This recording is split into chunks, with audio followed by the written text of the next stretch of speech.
Bienvenue dans mon podcast quotidien de science-fiction, où chaque jour je vous emmène dans des mondes extraordinaires, où nous explorerons des œuvres littéraires, racontant des histoires fascinantes qui ont été écrites tout au long de notre histoire.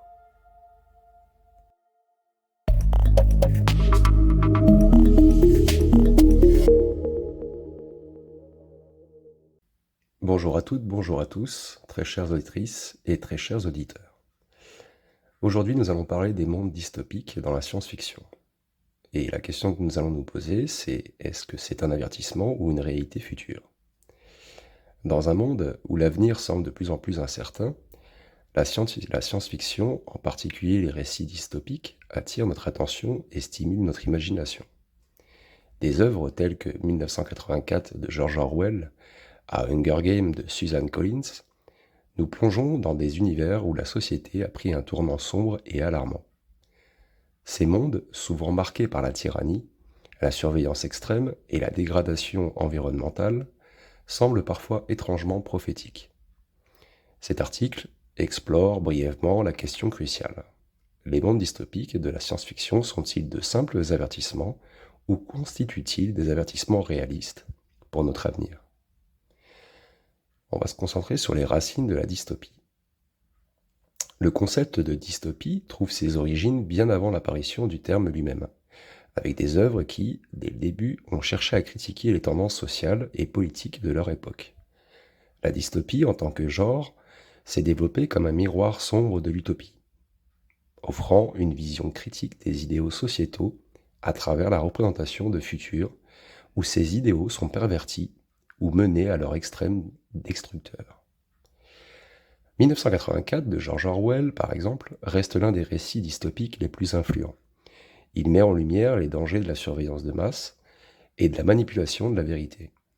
Orwell, à travers le regard de Winston Smith, dépeint une société sous le joug d'un gouvernement totalitaire où la liberté de penser est éradiquée au nom de la sécurité et de l'unité. Alors, est-ce que c'est un avertissement ou une prédiction, cette dystopie? La pertinence des dystopies ne cesse de croître à mesure que nous avançons dans le XXIe siècle. La surveillance omniprésente, les inégalités croissantes et les crises écologiques que nous vivons aujourd'hui semblent parfois tirer des pages des romans dystopiques les plus sombres. Ces similitudes nous amènent à nous interroger sur le rôle de la dystopie. Est-ce que c'est simplement un outil narratif pour explorer des conséquences de nos actions, ou peut-elle servir de feuille de route pour éviter ces futurs désolés? Les technologies, par exemple, occupent une place centrale dans de nombreuses dystopies, reflétant les espoirs et les craintes liées à leur évolution.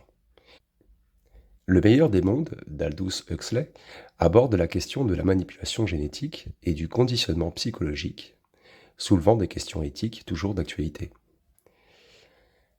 Parlons maintenant de la résonance des dystopies dans la culture populaire. La popularité des dystopies dans la culture populaire, notamment à travers le cinéma, la télévision et les jeux vidéo, témoignent de leur capacité à captiver et à provoquer la réflexion. Les adaptations cinématographiques de Hunger Games et de Divergente sont introduites dans des univers à un public plus large. Et cela suscite des débats sur des thèmes tels que l'autoritarisme, le sacrifice individuel pour le bien commun et la lutte contre l'oppression. Ces œuvres, en transcendant le format littéraire pour investir les écrans, jouent un rôle crucial dans la diffusion des questions dystopiques. Elles permettent une visualisation concrète des avertissements contenus dans des récits qui les rendent, on va dire, plus immédiats et plus palpables pour le spectateur. Par exemple, la série télévisée The Handmaid's Tale, adaptée du roman La Servante écarlate de Margaret Atwood, a résonné particulièrement fort dans le contexte actuel des débats sur les droits des femmes, illustrant comment la fiction dystopique peut refléter et influencer le discours social. Parlons maintenant de l'impact sociétal et des réflexions éthiques. Les mondes dystopiques nous confrontent à des dilemmes éthiques fondamentaux, nous amenant à réfléchir sur les valeurs que nous souhaitons préserver ou les erreurs que nous devons éviter. Fahrenheit 451 de Ray Bradbury, avec son examen de la censure et de la perte de l'intérêt pour la lecture, nous interroge sur l'importance de la connaissance et de la liberté d'expression dans une société qui est saine. La question de l'éthique dans l'utilisation de la technologie est également prééminente dans les récits dystopiques. La série Black Mirror explore les côtés sombres de l'innovation technologique, offrant un aperçu troublant mais nécessaire des potentiels futurs si nous ne tenons pas compte des implications morales de nos avancées. Alors, est-ce que la dystopie est un espoir? Loin d'être uniquement des visions désespérées de l'avenir, les dystopies portent en elles des germes d'espoir et de changement. Elles mettent en valeur l'importance de l'individu et de la communauté dans la résistance contre les injustices et dans la construction d'alternatives positives. Les personnages de Katniss Everdeen dans Hunger Games ou de Offred dans La Servante écarlate sont des exemples de résilience face à l'oppression, inspirant les lecteurs et les spectateurs à envisager leur propre capacité à effectuer des changements. Du coup, quel est le rôle de cette dystopie dans l'éducation et la sensibilisation?